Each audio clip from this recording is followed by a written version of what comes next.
One of like the biggest sort of overarching themes I've noticed, at least in like the Strange True Colors, is about emotional intelligence and kind of what it means to be an empath or have like this supernatural empathetic ability.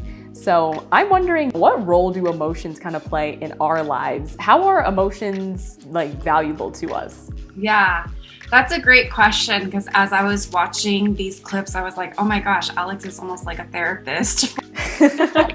Yes. That's my superpower.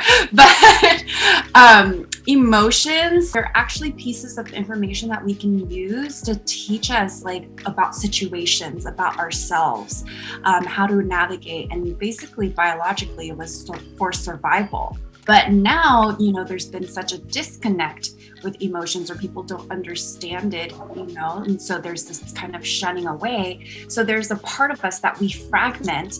And by rejecting these very emotions, we kind of reject our ability to be human. How would you see this sort of dynamic play out with a lot of your client base? Because I know you work with a lot of Asian Americans. How do you see that kind of show up in your work? That's a great question, because Asian culture, a lot of emotional expression is culturally frowned upon. Because there's a value for emotional control, and that's like rooted in like a lot of Confucius ideologies.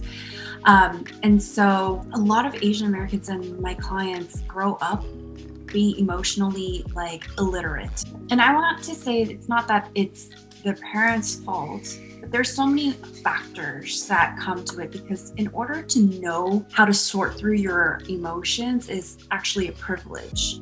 So if you're coming from a background, like you're a refugee and you're immigrating to the States, like all you're thinking of for your family and your kids is survival and having their basic needs met.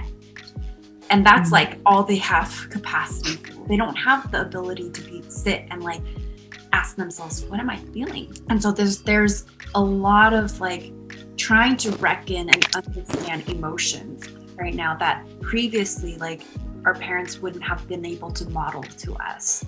So a lot of my work with my clients is like helping them relate to their emotions, understand, sort through them, and reframe the way that they see emotions, because it's oftentimes like demonized in Asian culture. Listen, I know you want to hear more gems like this. Take a screenshot of this QR code, add the YouTube video to your Watch Later playlist.